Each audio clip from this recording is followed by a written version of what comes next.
nós paramos falando a respeito da vida após a morte, caso, né, seja isso, né? O que acontece? Se tem, né? Após a morte. Se não tem, se tem, Qual que é a posição bíblica, a posição do cristianismo a respeito do que acontece com a pessoa após o seu óbito, após a morte? Quem que começa? Pastor Vinícius? Vamos lá, Vinícius. Bom, depende da decisão que ela teve em vida, né? Isso. Porque uma vez que ela decide por Cristo... Então tem mais de uma opção, né? Sim, exatamente. Uma vez que ela decide por Cristo em vida, mediante a ação do Espírito Santo, a Escritura diz para nós que ela tem entrada à vida eterna, né?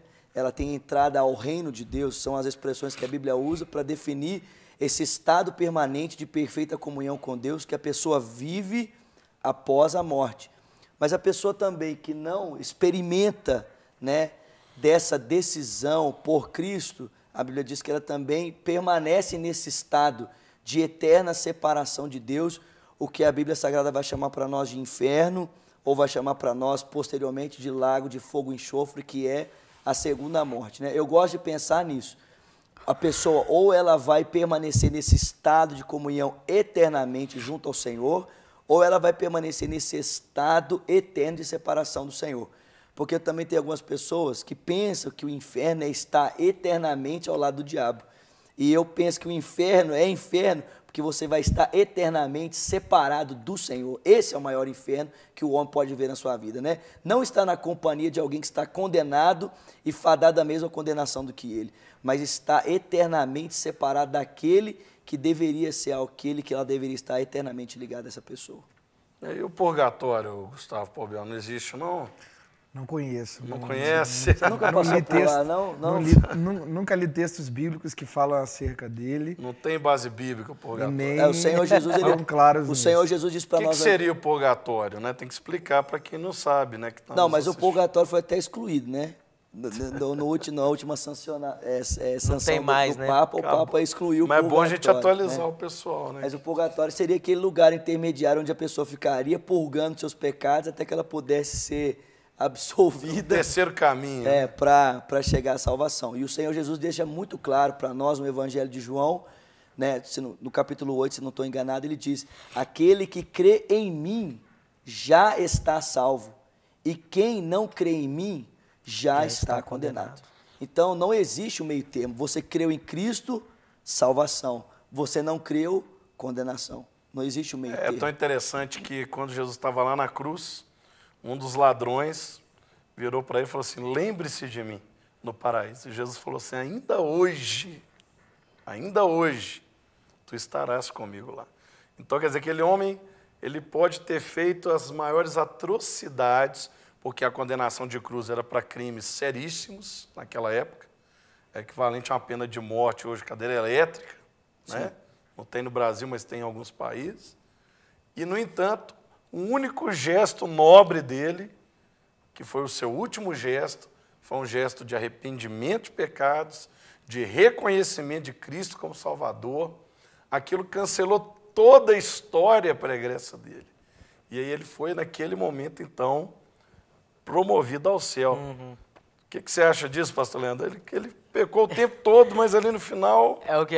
Na atualidade, vamos colocar, na atualidade as pessoas questionam muito a respeito disso, né? Eu trabalhei numa empresa lá em Resende, no Rio de Janeiro, e proclamava ali mesmo o Rei de Deus e tal, e tinha muitos outros crentes ali com a gente, e pessoas começavam a converter ali dentro. E muitas vezes vinham outros que não eram e falavam assim: aqui, fulano de tal matou, roubou, fez isso, fez aquilo outro, fez isso, fez mais isso, mais isso, mais isso, mais isso, agora está querendo dizer que é crente, que tem vida eterna? Você acha que Deus vai aceitar o camarada que fez isso? Né? Não conhecendo a respeito da salvação, que é pela graça. Né? O amor de Deus por nós, pela humanidade, a gente vai perceber em Efésios, que vai dizer que nós estávamos mortos nos nossos delitos e pecados, mas Ele nos amou tanto que Ele deu sua própria vida por nós, quando nós ainda estávamos no estado de inimigos de Deus, e por aí vai. Efésios capítulo 2 vai falar a respeito disso, e juntamente com Ele nos ressuscitou, nos dando essa vida, quando nós estávamos de costas, éramos alheios à vontade de Deus, o amor de Deus, que é incondicional, né? falou para nós assim, olha, você precisa daquilo que eu tenho, então eu amo você porque eu te amo, eu vou fazer isso por você. Aí Colossenses vai dizer que ele nos libertou do império das trevas e nos transportou para o reino do Filho do seu amor, nos dando a redenção, a remissão dos pecados. Então, quando nós cremos no nosso coração que Deus ressuscitou Jesus dentre os mortos, confessamos isso com os nossos lábios, quando nós experimentamos o novo nascimento, nós imediatamente temos essa porta aberta para uma eternidade, não sem Deus, mas para uma eternidade com Ele. Nós firmamos uma aliança com Deus. Quem tem aliança com Deus, não, quando a morte física chega, não é o fim em si mesmo. Existe um portal, vamos dizer assim, para a vida com Ele. As palavras um negócio assim extraordinário. Mas eu acho que é difícil as pessoas entenderem, porque a salvação, como Paulo mesmo disse, né, e o Leandro sempre lembrou muito bem em Efésios 2, ela é por meio da graça. Né? E a graça, para quem não experimentou dela, ela não faz sentido. Né? Porque a graça só faz sentido para aquele que teve uma experiência com ela. Né? Então, uma pessoa que não teve uma experiência com a graça de Deus, ela olha para uma outra pessoa numa condição que talvez pareça aos seus olhos mais depreciada do que a dela, ela fala assim, como que essa pessoa pode dizer que vai para o céu? Né? Mas uma vez que eu experimento a graça de Deus, eu entendo que frente à cruz de Cristo, nós somos todos pecadores rendidos ao Senhor Jesus, que morreu por todos os pecadores. Né? Isto é, se fosse medir a nossa ficha corrida, ninguém escaparia da segunda morte. Por melhor que fossem as nossas ações, atitudes aqui, incapazes de nos tornar capacitados a experimentar o céu e eterno. Talvez frente ao Leandro, talvez o Leandro frente a mim, ele possa ter algo que o caracteriza melhor do que eu. Mas no juízo, eu não respondo frente ao Leandro. E o Leandro não responde frente a mim. Ele responde frente ao Senhor. Verdade. É frente ao juiz. E é frente à lei do juiz, frente à lei que nos rege. E frente a essa lei e ao juiz, ninguém passa. Portanto, somos todos pecadores, rendidos diante da cruz do Senhor, que por meio da cruz salvou todos os pecadores. Ótimo. Agora, existem movimentos religiosos que falam que você pode morrer mais de uma vez. Você morre, aí você volta, né? Reencarna, cumpre o seu karma, morre, volta melhor, vai melhorando, piorando. Existe base bíblica para reencarnação? Como é que é isso?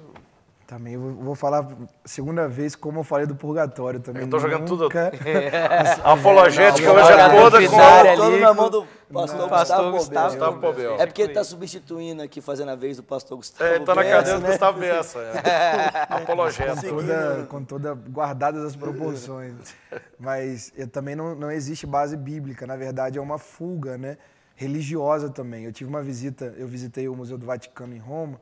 Eu achei muito interessante que existe uma das múmias mais antigas do mundo. Mais de 3.000, quase 4.000 anos a múmia. E aí tem ainda um pedaço bem macabro, né? As unhas, o cabelo. E eu fiquei olhando assim, eu fiquei, meu Deus, mas que vontade. Tanto lugar para ir foi ver múmia. Né? Ver múmia. Outras coisas também interessantes no museu. Que bom. Mas eu fiquei olhando para aquela múmia e falei assim, meu Deus, que vontade que o homem tem de viver. Mas que vontade, que sede que o homem tem da vida eterna. Mas olha a forma de o homem tentar a vida eterna alguns anos atrás ou através de algumas religiões. Então, quando a gente vê religiões que pregam sobre a encarnação, para mim é uma grande tentativa dessa vida se prolongar de alguma forma. E de eu fugir de um caminho de eu estar diante de Deus. Quer dizer, eu presto conta de uma vida. Eu tive a escolha de estar com o Senhor através de Jesus, e por isso eu vou viver eternamente com Ele pela salvação mediante a graça, como nós dissemos. Ou não, eu o rejeitei. É interessante quando nós vimos aquela história, alguns dizem que é parábola, mas também se entende que isso é história, do rico que morre. E do Lázaro. E do Lázaro. Eles estão separados, mas estão se comunicando ali. Um está no inferno, né? E um está no seio de Abraão. O rico consegue ver Lázaro, né? O rico consegue ver Lázaro e diz para ele, mas nem tem uma todo hora... mundo conhece a parábola. Você podia contar ela rapidinho para o telespectador entender. É interessante que, lembrando então em Lucas 15, né? É interessante que a Bíblia diz que o rico, ele se regalou com muitas coisas na sua vida. Ele viveu ignorando a morte, como falamos no bloco passado. Viveu ignorando a morte, bem conceituado. E Lázaro, que estava à sua porta um homem chamado Lázaro, que estava à sua porta durante a vida inteira, ele mendigava. E a Bíblia diz que quando os dois morreram, existiu uma compensação para Lázaro, né? Na verdade, Lázaro foi viver diante do Senhor, porque a gente entende que ele quis isso, ele aceitou estar com Deus durante a sua vida, e Lázaro não, o rico não, perdão. Lucas 16. 16? Isso. Regalou da sua vida e ele não teve o sim a essa vida com Deus. Por que a gente entende isso? Porque quando ele vai falar com o pai Abraão para trazer apenas uma gota de água para trazer um alívio ali no inferno, e ali ele não tem, e ele disse, não, então que alguém ressuscite e possa ir falar com os meus familiares. Aí o pai Abraão diz assim, não, ele já tem a lei, ele já tem as escrituras, ele já tem os profetas para isso. E aí ele diz assim, não, mas traz uma outra ideia, quer dizer, seria a ressurreição? Talvez essa encarnação de uma pessoa seria um outro caminho. Mas a Bíblia não diz isso. A Bíblia diz que para nós temos hoje aceitar a mensagem e a vida com Deus através das Escrituras. Nós só temos uma vida. Eu só queria fazer uma pequena observação para que não pareça que o pobre ele é favorecido por ser pobre e o rico é condenado por ser rico. Porque o que fica claro para nós é que a condenação do rico se dá exatamente pela ignorância ou por algo que ele ignorou em vida. Exatamente. Ignorou as leis, ignorou as profecias. Exatamente aquilo que poderia... Se apegou ao bem material. Isso, exatamente o que poderia ter o salvado. E ele tanto faz luz agora em condenação de que é aquilo que ele ignorou que poderia o salvar, que agora ele quer que os seus irmãos conheçam exatamente aquilo que ele ignorou, né? Ele diz, não, mas ele já tem a lei e os profetas. Basta ir lá, ler a Bíblia, viva a palavra. Não, mas alguém ressuscita, né? Não, existe algo que foi ignorado em vida por ele, e esse algo em vida que foi ignorado por ele é exatamente a justificação para os seus irmãos. E se uma vez o que o condenou foi a sua ignorância, certamente o que tornou, né, o pobre, Lázaro, né, no estado de salvação, não foi seu estado de pobreza, mas com certeza a importância que ele deu àquilo que o rico ignorou, né? Mas falando sobre a encarnação, a gente vê vários textos bíblicos que dizem sobre isso, né?